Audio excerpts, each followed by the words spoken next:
Kela sayang, apa yang kau rasakan ketika Tuhan berbicara lewat firman-Nya? Kayla maunya instan, langsung terjadi seperti di kisah penciptaan. Tuhan bilang, jadilah matahari, maka langsung ada dan seterusnya.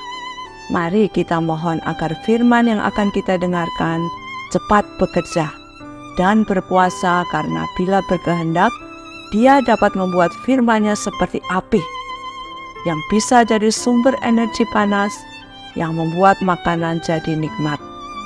Begitulah sebaiknya, melalui kuasa Roh Kudus, firman juga bekerja secara tepat dan benar. Kita harus waspada, jangan sampai mengartikan firman sesuai keinginan sendiri. Coba lihat bagaimana orang Farisi dan imam kepala yang taat hukum itu sampai berani menemui Pilatus pada hari Sabat karena informasi terinci sekitar kematian Yesus. Apakah tindakan ini bermanfaat? Perhatikan baik-baik. Adik-adik, kita akan kembali belajar firman Tuhan dalam petualangan kita di dalam kerajaan Allah. Karena itu, mari kita berdoa. Bapa di surga, kami bersyukur, kami berterima kasih karena kami boleh kembali belajar akan firman-Mu. Kiranya anugerah dan penyertaan Tuhan memimpin kami untuk boleh mengerti dan untuk boleh belajar akan firman-Mu. Dalam nama Tuhan Yesus kami berdoa. Amin. Adik-adik, sehari setelah orang-orang Yahudi menyalibkan Tuhan Yesus, ahli-ahli Taurat, orang-orang Farisi menghadap Pilatus. Kalian tahu nggak berarti itu hari apa? Itu adalah hari Sabat. Dan pada waktu itu ada perayaan Paskah. Jadi adalah hal yang sangat aneh jika orang-orang Farisi, ahli-ahli Taurat menghadap Pilatus di hari Paskah itu, di hari Sabat itu. Mengapa adik-adik? Karena mereka mempunyai larangan keras untuk mereka melakukan hal itu. Tetapi kalau mereka sampai mengambil keputusan itu, tentu karena ada hal yang sangat penting yang meresahkan mereka sehingga mereka melakukannya. Mari kita ikuti ceritanya. Ketika mereka menghadap Pilatus, mereka berkata, "Tuanku, ketika si penyesat itu masih hidup, dia pernah berkata, 3 hari setelah kematiannya, dia akan bangkit. Bagi kami itu suatu hal yang tidak mungkin.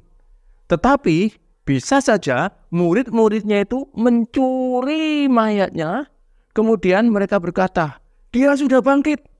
Wah, kalau ini benar-benar terjadi, maka penyesatan yang terakhir ini jauh lebih buruk tuanku daripada yang pertama." Jadi adik-adik, orang-orang Farisi dan ahli-ahli Taurat itu ingat apa yang dikatakan oleh Tuhan Yesus. Bahwa dalam 3 hari Tuhan Yesus akan bangkit dari antara orang mati. Ini sungguh suatu hal yang sangat ironi adik-adik. Mengapa? Murid-muridnya sendiri tidak ingat. Tetapi justru orang-orang Farisi, justru ahli-ahli Taurat yang mengingat perkataan Tuhan Yesus ini. Apakah itu berarti sebenarnya mereka percaya kepada perkataan Tuhan Yesus ini adik-adik? Tidak, adik-adik. Tidak. Hanya orang-orang yang berserah dan menaruh pengharapannya kepada kebangkitan Tuhan Yesus, mereka yang akan mempercayai seluruh perkataan yang keluar dari mulut Tuhan Yesus. Sedangkan ahli-ahli Taurat, orang-orang Farisi ini tidak menaruh pengharapan kepada kebangkitan Kristus. Jadi mereka tidak percaya kepada Tuhan Yesus. Apalagi percaya kepada perkataannya. Motivasi mereka adalah mereka takut.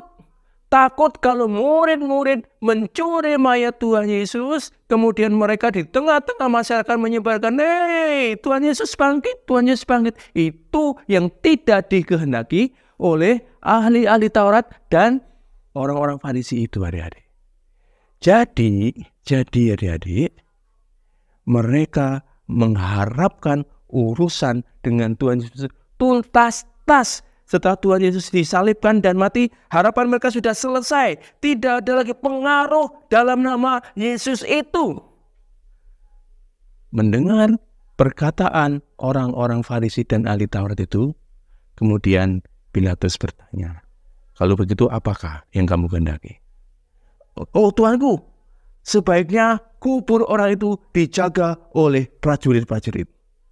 Baik, itu prajurit-prajurit. Biarlah mereka yang menjaga kubur itu. Ternyata permintaan mereka kali ini pun dikabulkan oleh Pilatus. Tentu orang-orang Farisi ini, ahli-ahli Taurat ini merasa menang. Lah, aku bisa menutup pengaruh Yesus itu. Sehingga kerajaan anugerah yang diberitakan keselamatannya hanya oleh anugerah itu tidak akan berkembang lagi, akan lenyap. Yang ada adalah keselamatan hanya oleh karena perbuatan baik. Itu yang dipertahankan. Dan mereka merasa menang karena mereka kembali menjadi orang-orang yang menentukan kebijakan keagamaan di Yahudi. Sehingga tidak ada yang mengganggu-gugat pekerjaan mereka. Benarkah demikian adik-adik? Tidak adik-adik, tidak. Karena Tuhan Yesus yang pada waktu itu mati sebagai penebus, Dia akan bangkit untuk memberikan kemenangan kepada setiap orang yang percaya kepadanya. Kubur itu tidak akan mampu menahan Kristus Tuhan.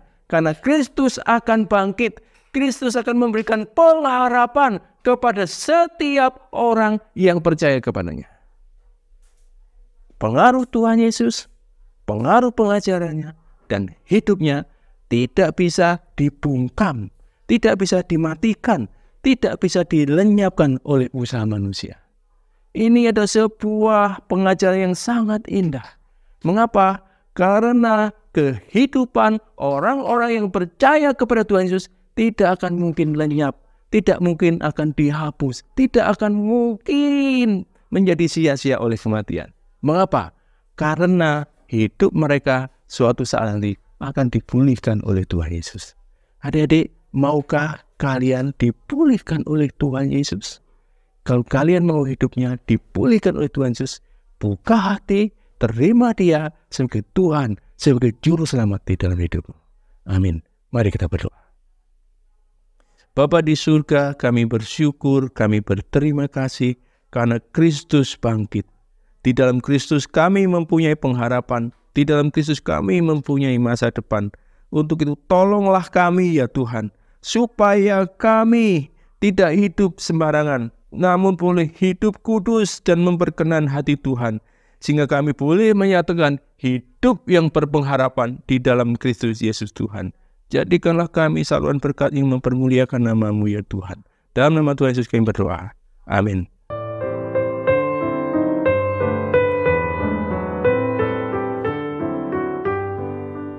Wah, namanya orang mati harusnya nggak bisa berbuat apa-apa ya, Nek.